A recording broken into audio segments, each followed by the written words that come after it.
They came in knowing that they needed a traffic signal, but they also considered that the school was so close to the hotel and was also in need of a traffic signal. So they have come in to help in terms of the installation of these signals. The traffic signals are pedestrian activated, so pedestrians, all they need to do is to press once and wait for the walk signal and make their way briskly across the corridor. It is important in that it helps to ensure your safety. Community Relations Officer at the National Works Agency Western Office, Janelle Ricketts. The $26 million project included the widening of the roadway near the Princess Hotel and the installation of an exclusive turning lane. And that's where we leave you for Do Road this week. Remember to travel safely. I'm Cheryl Johnson Hamilton.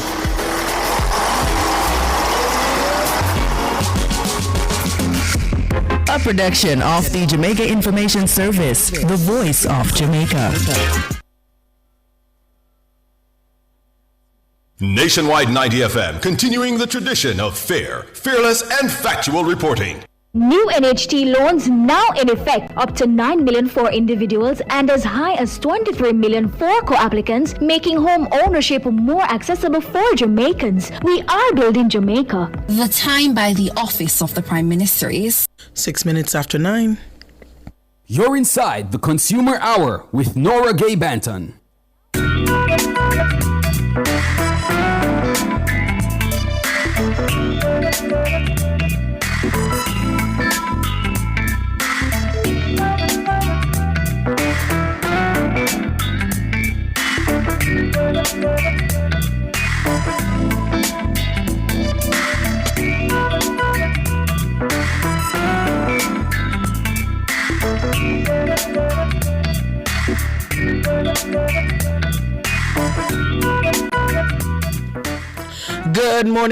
Good morning to you. It is Monday, TGIM. Thank God it's Monday, October 6, 2025. We are alive and well, and for that we give God thanks. Good morning to you.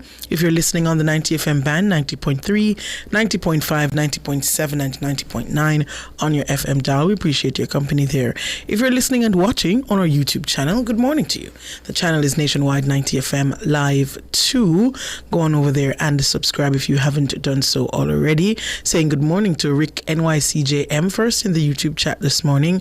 David Nebar, good morning to you as well. Chris Daly, Roger Smart, top of the morning to you guys.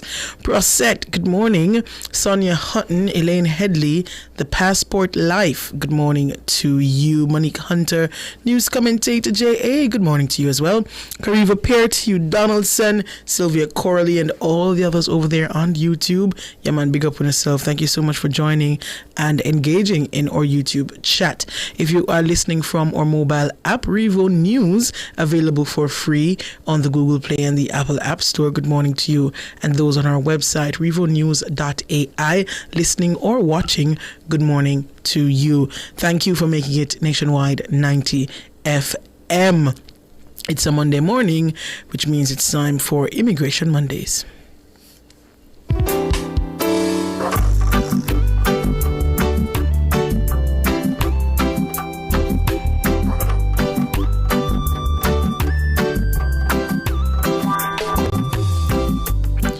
And inside Immigration Mondays, we are joined by U.S. Immigration Attorney Opal Lee and Canadian Immigration Consultant Nadine Mahabir. Good morning to you, ladies.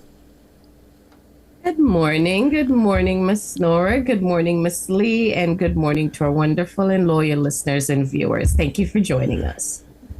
Good morning, Nora. Good morning, Nadine. Good morning to our wonderful and loyal listeners and viewers. Happy Monday. All right, happy Monday to you both. If you are new to the program, new to Nationwide, then inside Immigration Mondays, we usually get an update on immigration-related matters outside of Canada and the United States. Opal and Nadine will give us those updates or just general information for you to note. And then after that, if you have any questions, we open the phone lines and Nadine and Opal will respond as best as possible or give you further instructions as to how you can get assistance with whatever query you have. Now, we're going to jump right into the updates, and I'm going to just go right to you, Opal, because, you know, everybody has questions about this new fee and whatever. So I'm sure you have some information on it. So I'm going to start with you, Opal, and then Nadine. That's true. I know everybody's talking about this $250 integrity fee that went into effect on October 1st. I'm trying to speak very calmly because I don't want anybody to be hearing this who are not supposed to be hearing it. And so far nobody has really paid it. It's not, you continue to, I think at this point, Nora, you continue to pay the $185, but I'm going to assume, and with other immigration practitioners, that we believe it's when you are approved. If you're approved, then maybe later on you will get notification. But so far, I don't even think the U.S. Embassy or anybody has really and truly put in place how they're going to be collecting this $250. That's my opinion. Okay. We have submitted several applications even since then, and only the $185. So I'm thinking it's after they've done the interviews. Maybe at that point, the U.S. Embassy will say, "Oh, guess what? Go pay the $250." That's what I'm thinking. All right. So at this point, persons are still paying that $185. So just go ahead and go on. Hopefully you're not the first person to see a different figure come up when you get to the point of payment, but as of now it is $185. And some persons are asking, pardon? Because it could change. I could be talking right now and the U.S. Embassy said, "Oh, yes, I forgot to implement it." Exactly. There it is. Somebody applying right now. Somebody applying right now is seeing, $435. So we don't know. But just go ahead. Just keep in mind that it's a thing and it might come up at any point. Persons are also asking about the feature, the refundable feature of it. Any additional information on that? Listen, do you know that this administration has been putting in so many different things? It's been I can't tell you, in all my years, I've been doing this now for over 19 years. And there's like so many confusions. Okay, how are we going to implement this? How are they going to do that? For right now, though, we believe that the refund, if any, will be after you have shown that you have not violated the terms of your visa. So if, let's say you get a 10-year visa, I know some people are on the brink and saying, they think it's after every trip. I really don't believe it's after every single trip. You pay $250 and then get back a refund after you leave. Because can you imagine, Nora, if you travel 5 times for the year and having to pay this $250 5 times and then apply for a refund 5 times, and then sometimes there's going to be delay in the refund. That's going to be too much. So I'm thinking it might be until the end of the duration of your visa, which is bad too, because can you imagine if it's a 10-year visa, you wait until the 10 years and make sure you've never violated, never overstayed in any of the 10 years, because the 10 years, you don't go to the U.S. and spend 10 years straight. You just keep traveling multiple times to that 10-year time. But let's say you never violated, never worked unlawfully, right? Never ran off, never overstayed, then maybe you can apply for the 10 years. And it basically said also there's no interest on that $250. So don't expect that, they be holding your monies for these years and running interest. Nope, that's money just there in the back end. And you know what, Nora, they should take into place for inflation, because I'm thinking about it now. You pay $250 now and expect to get back a $250 in 10 years. You know that $250 maybe worth $2. Exactly. So, but again, guys, as we iron out, I should say, the administration irons out everything, I'll be the first to update nationwide and our listeners and viewers. Right. But let them get it together first. Yeah. All right. Any other updates from you? I mean, that's the main thing. But another thing is that. And I think we'll just talk about that another time. Please, guys, if you're going to be filing for a Jamaican or a Bahamian or Trinidad or anybody, and let's say from the guy's point of view, Nora, too many times I'm seeing men enter the United States when women file for them, and then they're emasculated, meaning the women start telling them, listen, if you don't do this, you don't do that, I am going to kick you out or whatever it is. You know how many men have cried in my office, Nora? Men who have very good, decent jobs in Jamaica, for example, and then the women start treating them like nothing. So, and it goes both ways, because sometimes women are treated that way when the other person files for them. So I guess this goes beyond everything. Please, guys, if you ever migrate, and I think Nadine would say the same thing for Canada too, don't think you have to be subject to abuse, whether it be physical, emotional. There's ways. Lawyer up, and you can get in the US, I can talk about, you can still get yourself sorted out, get your green card, even if the person starts abusing you or threatens you. Yeah. Thank you so much for that, Opal. Valuable information there for those who may fall in that category. We are up on the break. We're going to take a break. When we come back, we get the update from Nadine, and then we open the phone lines for you.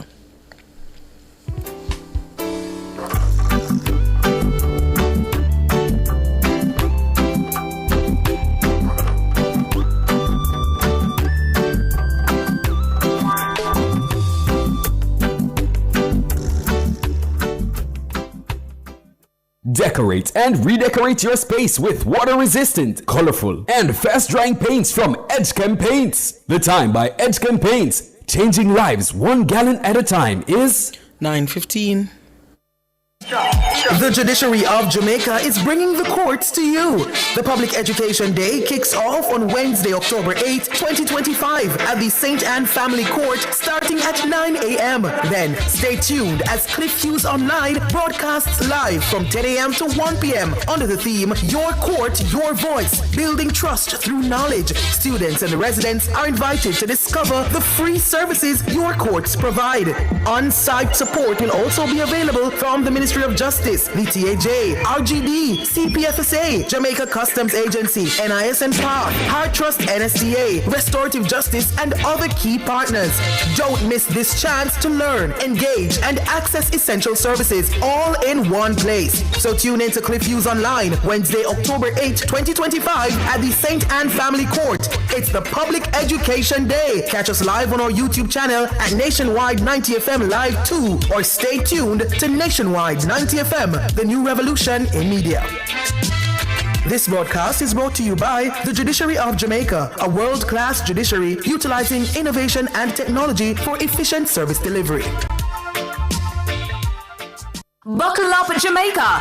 The Island Traffic Authority is shifting into high gear to promote safer roads for all. Learn all the best practices in road and vehicular safety when you tune into the ITA Corner during Nationwide this morning, every Monday at 8:30 a.m. Understand your rights and responsibilities under the Road Traffic Act of 2018 and stay informed about licensing and certification for drivers and motor vehicles.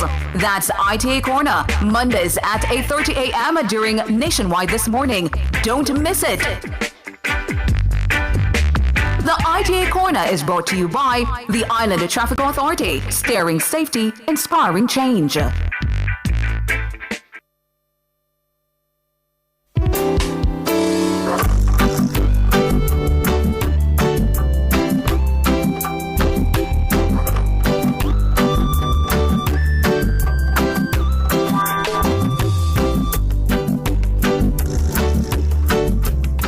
Good morning. You're back here inside the Consumer Hour on Nationwide 90 FM. It's Immigration Mondays.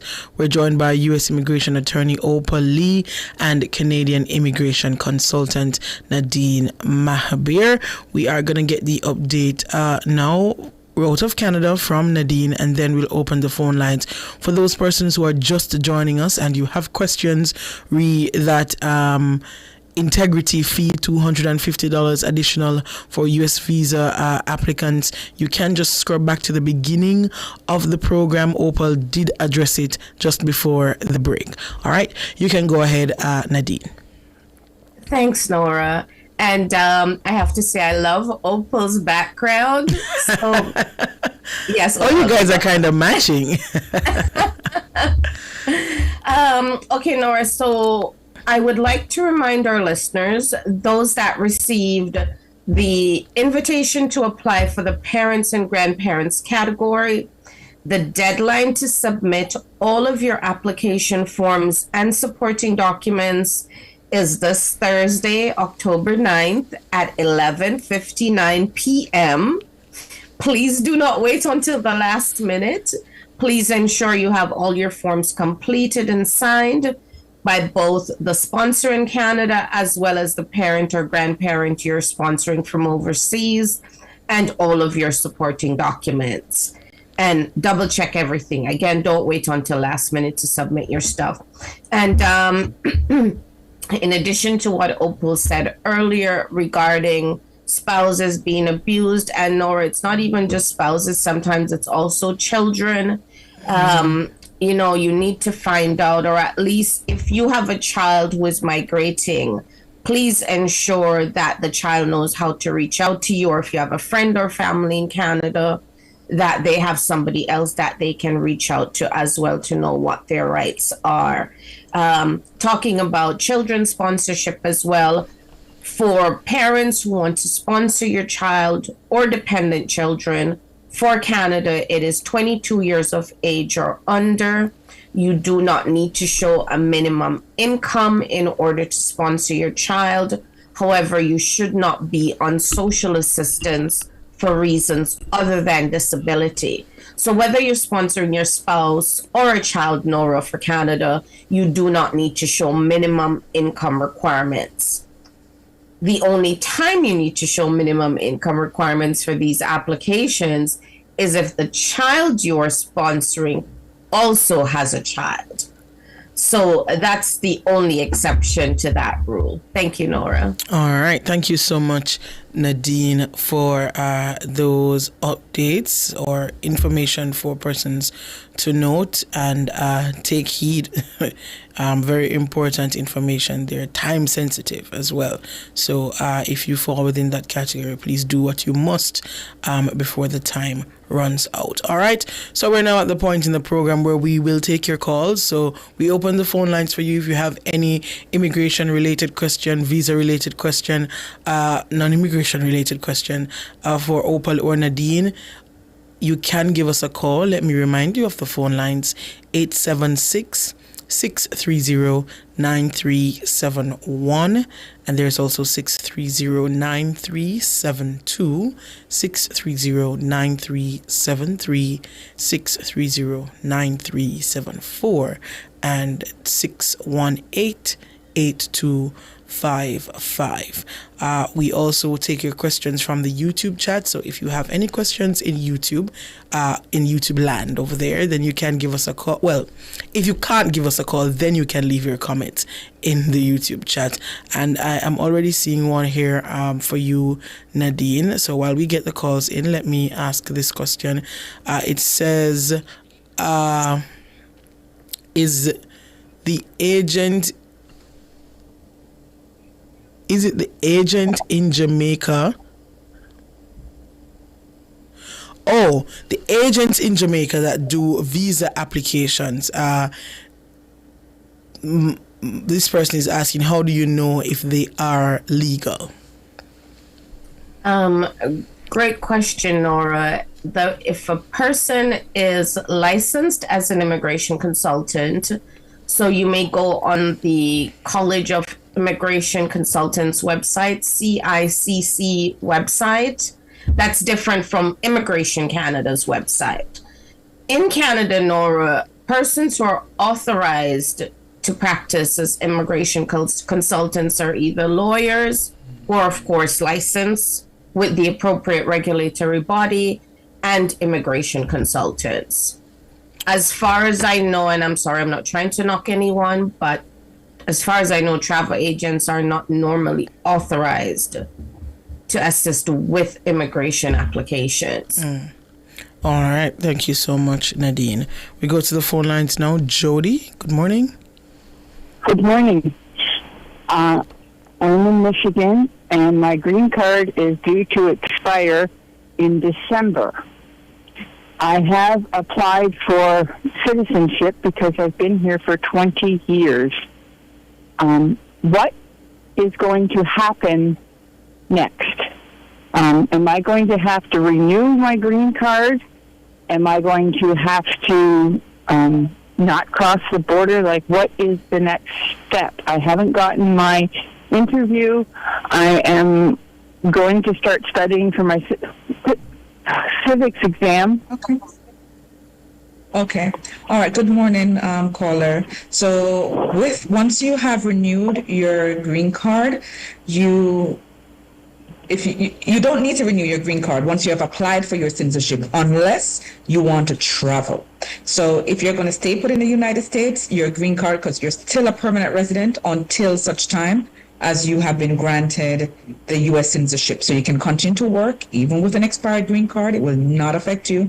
Your current employer should not be asking you for an updated green card. Only maybe if you switch jobs, your new employer would ask you that. But if you're in your current job, it should not be a problem. Continue to live and work in the United States. If you want to travel, though, outside the United States, you might need to just go ahead and spend the money to renew your green card. When did you say you submit your application for naturalization? How long ago? August 14th. August. So no, because it normally takes around 8 months or so for the U.S. citizenship for your interview. We were just going to renew the green card and not naturalize, but when we found out that my green card was going to expire completely, then I decided, okay, we have to naturalize because we have family in Canada and we go over all the time. Okay. So are you in the U.S. right now? Yes, but we live right at the border of Canada and we cross all the time. All right. So, basically, I don't want you traveling outside the United States with an expired green card. So as long as you're not going to travel until you become a U.S. citizen, and I have faith that you will be. So let's say when that time comes, then don't travel before then. I mean, do you plan on traveling really soon? Let's say you're going to get the citizenship in April. Do you plan on traveling before April of next year? I'm going home to Canada every month, 2 and 3 times a month. Then in your situation, I would definitely spend that money and file the I-90 to renew your green card. That way you'll be able to travel while your citizenship application is pending. Do you know how long that would take? Go ahead. Do you know how long that would take? To renew your, so when you send in the I-90, you may get a receipt within about 2 or 3 weeks. You don't have to wait for the physical green card to come in, but you are able to travel with the receipt because the receipt will also show that your green card has been extended. So you can travel with that and the expired green card. Travel with the original receipt and the expired green card, but be very careful about saying you're traveling home. I understand it's dual citizenship, but remember, U.S. is also your home now. And how they look at it, you're supposed to be living in the U.S. and visiting Canada. And do you know how much that green card is? To renew the green card, I think it's like $400. It's under $500. You can just go to uscis.gov and you'll see the filing fees. www.uscis.gov and click on I-90. Okay. It's $450. I thank you very much for your time. You're very welcome. Good luck. Thank you so much for calling. All the best. We have some more questions on the YouTube chat. We're almost up to the break, so let me just take one question here from YouTube, and then we take a break and come back. This one says, I'm a green card holder, well, similar to this person here. I spent 4 months in Jamaica, just came back, but would like to travel to Canada and then back to the US. Will there be any consequences? No problem, because they have not spent 6 months straight outside the United States. Of course, when they're entering, if they see that they're spending a lot of time outside and less time in the US, they may have some problem. But now it's 2 different countries. They went to Jamaica, now they want to go to Canada. I don't see a problem. All right, I'm gonna use this opportunity just before we go to the break to allow you ladies to give your contact information, starting with you, Opal, and then Nadine. Thank you, Nora. So for Opal Lee, the phone number in Jamaica is 876-854-3599. That's 876-854-3599. In the United States, it's 954-358-2020. That's 954-358-2020. Or you can find us on Instagram, TikTok, Facebook at Flow Jam Legal. Over to you, Nadine. Thanks, Opal. For Nadine Mahabir, our contact number in Jamaica, it is 876-754-4391. That's 876-754-4391. In Canada, it is 1-416-249-5885. That's 1-416-249-5885. Our email address is info@cdnintl.com. Thanks, Nora. Over to you. All right. Thank you, ladies. We're going to take a break. When we come back, we'll take more of your questions on the phone lines and from the YouTube chat.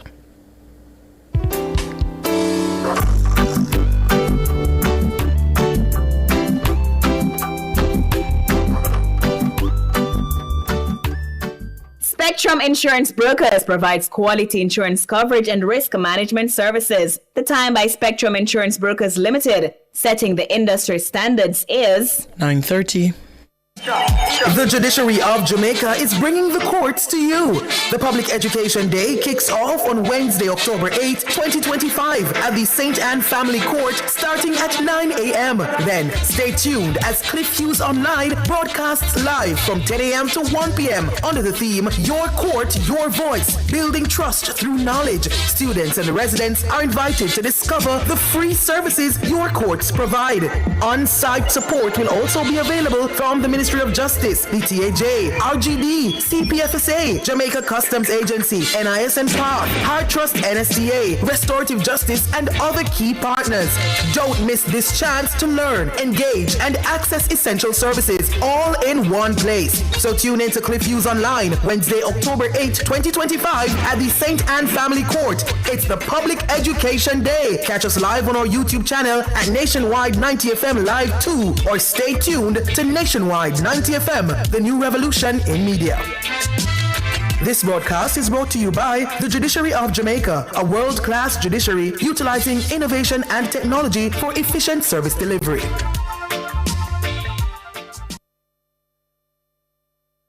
It's Monday, get over your blues.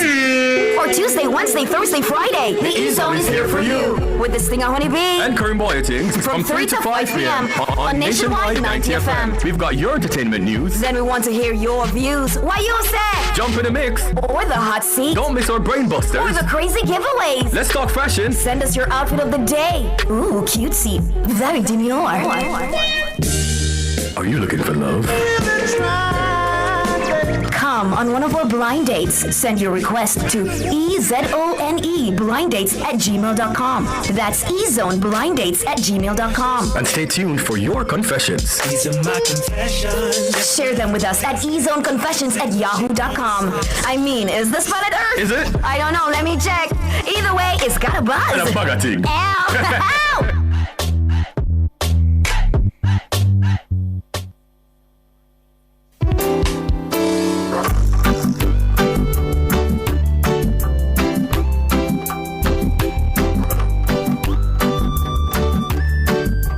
Good morning. You're back here inside the Consumer Hour on Nationwide 90 FM. I'm Nora Gay Banton. It's Immigration Mondays. We're joined by U.S. Immigration Attorney Opal Lee and Canadian Immigration Consultant Nadine Mahabir. We are taking your calls. You can give us a call. The numbers to call 876-630-9371, and that goes up to 4, and 618-8255. Those are the numbers if you have any immigration-related questions concerning Canada or the United States. And you can also leave your questions in the YouTube chat if you are unable to call at the moment. More questions are coming in on YouTube. Here's another one. It says, I am 70 years old. My sister, who is a United States citizen, filed for me in May of 2010, and all now I don't hear from them. I only have a case number. Oh, all right. So May 2010, you're very, very close because right now they're at January 2008. The F4 category, which is a sibling category, it's a little bit slower, but a lot more slower than the other categories. But I would say maybe around the 2 or 3 years to go before a visa number becomes current. So just hang in there. 2 more years. So when you're 72, then that will, come through for you, hopefully. Young. That's a young number. Yeah, man. You can enjoy the time with your sister when that comes through. All right, here's another one. It says, I traveled extensively for work before I received my green card, and now that I'm a resident in Florida, I'm still in the same job. I'm worried about meeting the 6-month minimum requirement. Oh, okay, but they're saying that they used to travel a lot, but now they're based in Florida, so they're no longer traveling as much now, or they're continuing to travel? It said traveled, so it sounds like they're no longer traveling for work. That's a good thing. Listen, guys, what I'm worried about is that when you're filing for your citizenship, the N400 is going to ask you about all your travels, especially within the last 5 years. And if any of those exceeded 6 months, that's when you start having a problem. So if the trips were 4 months, 5 months outside the United States, as long as you have the other requirements, meaning you have the requisite amount of, or the required amount of days in the United States, then you have no problem. If you've traveled do not let any of those trips last 6 months or longer. That's the bottom line. All right. More questions in the YouTube chat. This one says, good morning. My wife started paperwork for me and my minor daughter last October. How long must we wait? She is a green card holder. Okay, so for green card holders right now, they're actually at February 2024, meaning they're processing the applications that were filed on or before February 2024. It was October 2024 that this filing was submitted. They're not quite there yet. But by now, maybe the I-130 should be approved. If not, if the I-130 has not been approved yet, it may be approved within another 6 months or so, chances are. All right. One question here for both of you. How close to your visa expiration date can you travel? Nadine and then Opal. Okay. You mean like if the visa is about to expire next month, next week, can they travel then? Nadine, would you, if it's very close, like within a month or two, I would advise them to just renew the visa. It's a passport that has to have at least 6 months on your passport to travel to the United States. But the visa, as long, it's up to when you enter, as long as your visa is still valid, you can enter the United States. It's up to the Customs and Border Patrol whether or not to let you in. So even if you are planning on traveling to the United States, and usually they give you 6 months in the United States, usually don't have to, because they will look at your travel pattern, and your visa expires less than 6 months, it's really and truly the Customs and Border Patrol that allows you in and give you the I-94. But honestly, I would say do not travel if it's like 2-3 months. I would say renew your visa first. Nadine? Thanks, Opal. For Canada, actually, yes, you can travel with it up until, I'd probably say a month. Yes, you're cutting it close with 2-3 months left on your visa. But it depends on, I'm going to say it depends on probably your travel pattern. How many times have you visited? How long have you stayed? If you had, like, for example, a 3-year visa and you're waiting until the last minute to travel on it, I'm going to say that's a red flag. So it really does depend on your travel pattern, the reason for your travel as well. But to be on the safe side, if you can submit a new application before that visa expires, before your travel date, then that might be recommended, or that would probably be recommended. All right. And then I'll follow up from that. For you, Opal, can I renew my visa if I'm being filed for? Absolutely. You can always renew your visa when you're being filed for. The question they're supposed to ask, is it likely to be approved? And my answer will say it depends on who is filing for you. So, for example, but you know what? I remember a client when their spouse was filing for them, and so it was so close, and they still renew the visa, and the U.S. Embassy gave it to them. So remember that it's up to the U.S. consulate whether or not they believe that if they give you that visa or renew it, you're going to respect it, you're going to abide by their laws, and still don't go there and overstay even though you're on filing. So the question is yes, and I would never tell a client don't try to renew it. I mean, if you have the extra money knowing that it's likely that you might renew it and it might be denied, and you're willing to take that chance, I would say go for it. But I would never tell anybody don't renew because you're on filing. Never. All right. And there's a follow-up from the person who said they traveled for work. That question earlier. The person said, I am still traveling in the same job, and asking if there's any exceptions for business travel. Oh, no. Unless the company that you're traveling for outside the United States is a U.S. Maybe a U.S. company, for example. But this person maybe need to do a consultation. They may need to maybe file an I-131 for permission to stay outside the United States for 2 years.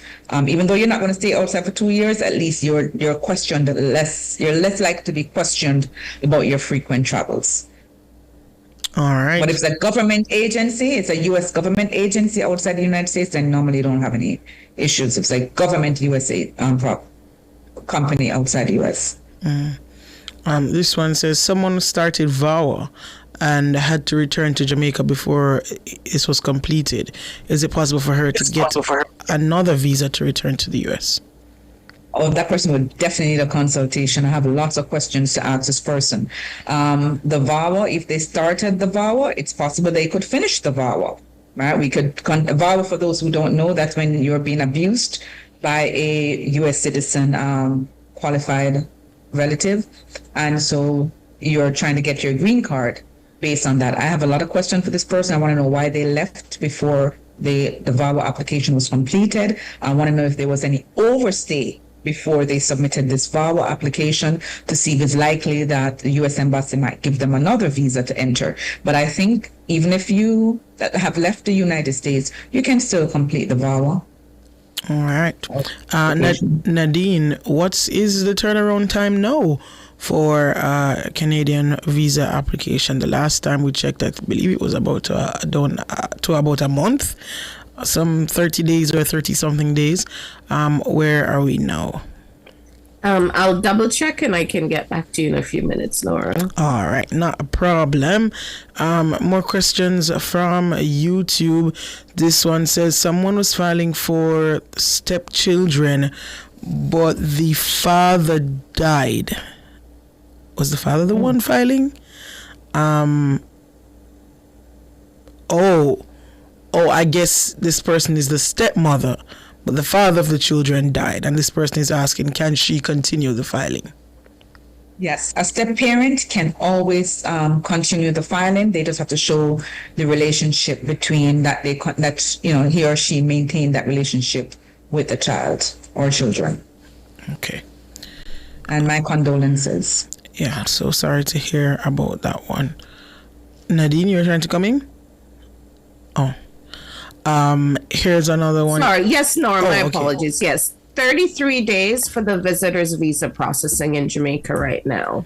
All right, and right, so that's still generally about just shy of a month or so. So the Canadian Embassy doing a great job at bringing that timeline down all the way to 33 days. If you are a regular listener to this program, you would remember when it was at 100 and something days, and so it's down to just a month. And for those who are not familiar with the process, Nadine, can you just remind them of how that works and how different it is from the US application? Thanks, Nora. So for Canada, when you're applying for whether it's a visitor's visa, work permit, or student, actually most of the applications now, Nora, they all have to be done online. So you need to go on the immigration website, you create an account, you're entering your information and uploading all of your supporting documents. So job letters, bank statements, property documents, motor vehicle documents. If you're married or in a common law relationship, I normally recommend submitting the same documents for your partner, whether or not they are traveling with you. So you're going online, submitting your forms and supporting documents. You also pay your immigration fees when you submit the application. Your application is processed. For those persons who need to do biometrics, now biometrics is where they take your fingerprints and your photograph, Nora. This will be done at a visa application center, and there's 2 in Jamaica, 1 in Montego Bay, 1 in Kingston. If your application is now successful for your visitor's visa, you will take your passport into the visa application center. They will send the passport to the High Commission. Your visa is processed at the High Commission, sent back to the visa application center, and that's where you'll pick up your passport. Now, unfortunately, if your application is refused, you will receive that via your online account. So it is important for you to make a note of your login information, because an email will be sent to you via email, of course, but there will be no details other than you have correspondence in your inbox. So please ensure you make a note of your login information. Right, and there's no human interaction where, as it relates to an interview for a Canadian visa application. No, unless the visa officer requests it, but no. So that is why it's very important for you to submit as much supporting documents. You can't say, well, they didn't ask me for this document. The onus is on the applicant to show their ties to their home country and that, yes, they will return to Jamaica after their visit to Canada. All right. And if you aren't sure what you think you need to submit, then of course you can book a consultation. We're up on the break. We're going to take a break. When we come back, we'll hear the contact information for Nadine and Opal, and then we'll continue taking your calls.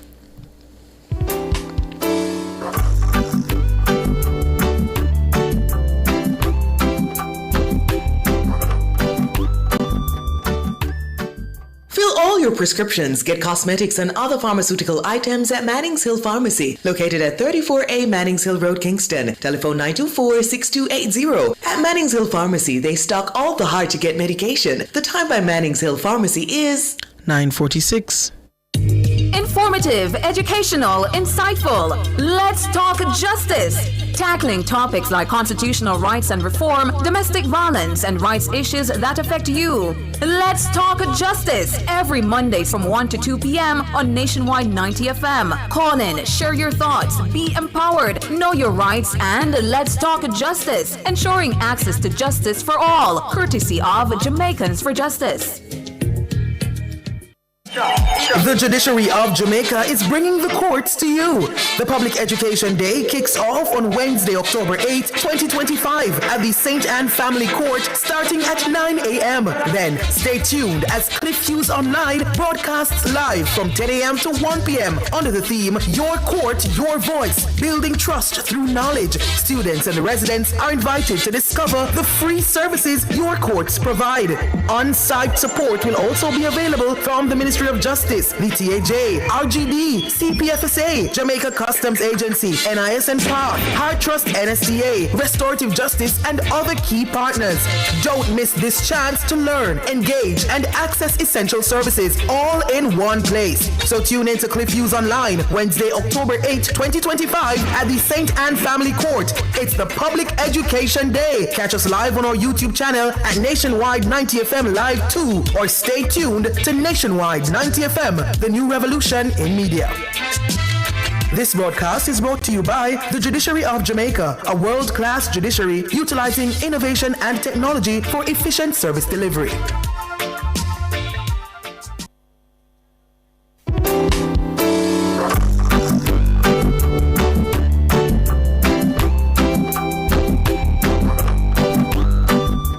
Good morning. You're back here inside the Consumer Hour on Nationwide 90 FM. I'm Nora Gay Banton.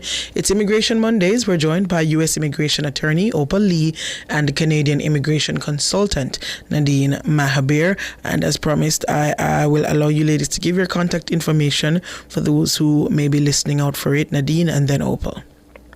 Thanks, Nora. For Nadine Mahabir, our contact number in Jamaica, it is 876-754-4391.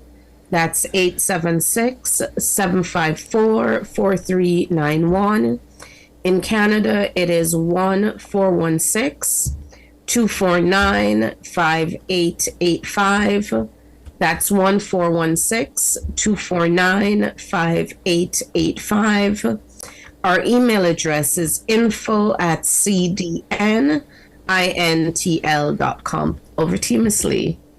Thank you, Nadine. For Opal Lee, the phone number in Jamaica is 876-854-3599.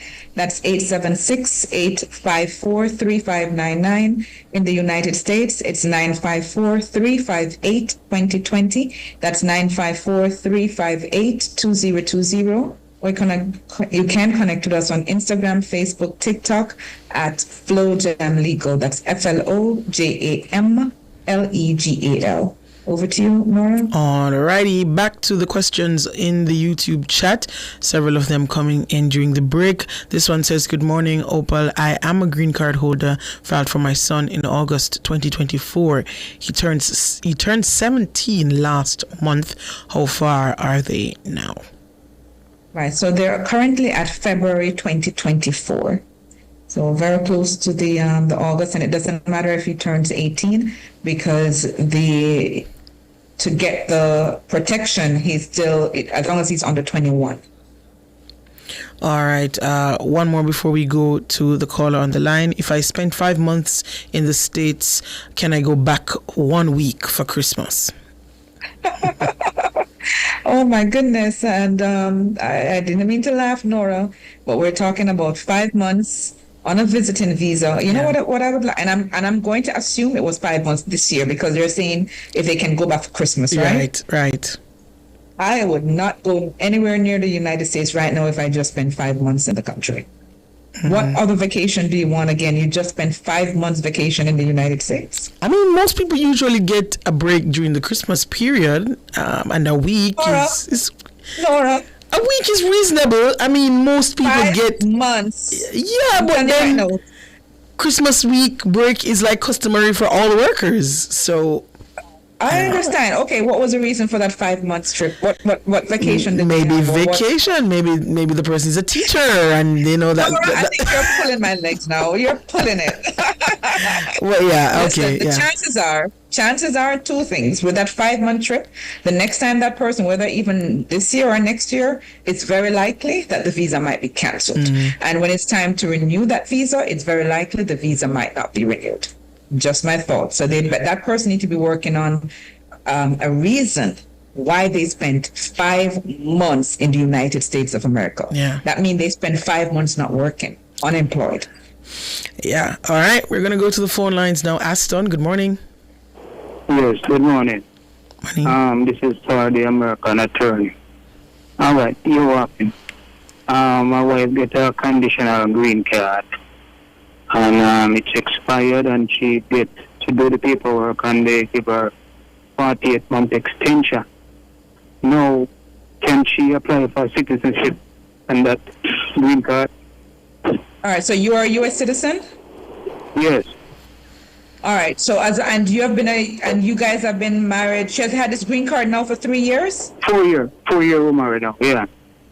Yes. So yes, she can, if she has had the green card itself, even the conditional one, for 3 years, then yes, she can go right ahead and apply for the citizenship, even with the conditional application. Okay.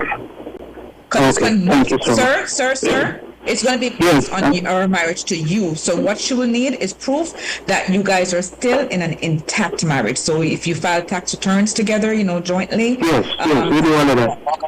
Okay, so submit as much evidence as you can to show that you guys are still living together. Okay? And yes, she should go right ahead now and file for her citizenship. Thank you so much. All right, Aston, all the best to you and your wife.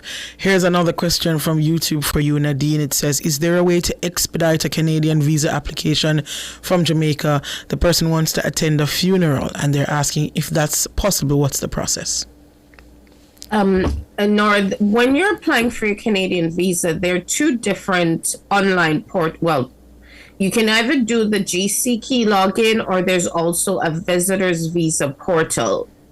So the person can probably do the portal application and yes, state the reason for the visit, which would be to attend a funeral. And those ones, yes, normally would be expedited. All right. And here is another one for you. It says, where I live, there's no Canadian embassy. If I travel to Jamaica to do my application, will I get my passport back in time to travel to where I live? Okay, so remember the application is being done online. The only time you will need to submit your passport is once the application is finalized. And if it is successful, you can then send your passport by courier to the Canadian High Commission. Because you're not going to be, unless you're planning to come to Jamaica to submit the passport at the visa application center and then wait on it to be returned to you. So if you're not able to do that, then you would need to send it by courier from where you're living to the Canadian High Commission. And of course, you're including a return courier envelope for the passport to be sent back to you from the High Commission as well. All right. Here is, I'm going to make this the final question for today. It says, would you be penalized if you told immigration while entering the U.S. that you work from home? Would they view that negatively?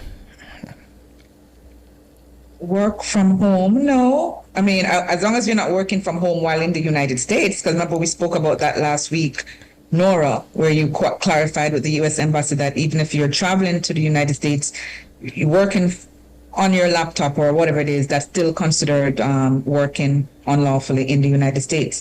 But if you are a work from home person in Jamaica or wherever else, I don't even see how that is going to even play a factor, because you're still working. You don't need to put I work at home or otherwise. Right. It's just ask you your place of employment and you work. It doesn't matter if you go into the physical office or not, as long as it's not in the United States. Exactly. As long as you are not working from home wherever you are in the US, then you should be fine. You should be fine. All right, that's where we're going to leave it this morning for Immigration Monday. It's going to allow you ladies once more to give your contact information, starting with you, Opal, and then Nadine. Thank you as always, Nora. So Opal Lee, the phone number in Jamaica is 876-854-3599. That's 876-854-3599. In the United States, it's 954-358-2020. That's 954-358-2020. You may find us on Instagram, TikTok, Facebook at FloJamLegal. That's FLOJAMLEGAL. Have a productive week, everyone. Over to you, Nadine. Thanks, Opal. For Nadine Mehabir, our contact number in Jamaica, it is 876-754-4391. That's 876-754-4391. In Canada, it is 1-416-249-5885. That's 1-416-249-5885. Our email address is info@cdnintl.com. Thanks, Nora, and have a great week, everyone. And Nora, next week, Monday, is our Thanksgiving. Oh, nice. All right. So thank you so much, ladies. Do enjoy the rest of your day and the rest of your week. See you next week, Monday. That's all the time we have this morning for the Consumer Hour and Immigration Mondays. We are going to make way now for Cliff Hughes Online.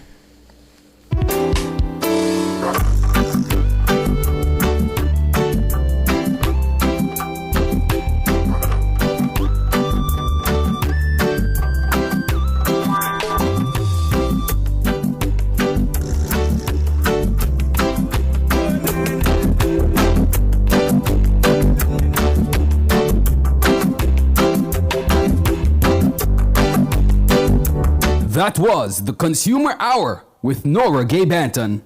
The judiciary of Jamaica is bringing the courts to you. The public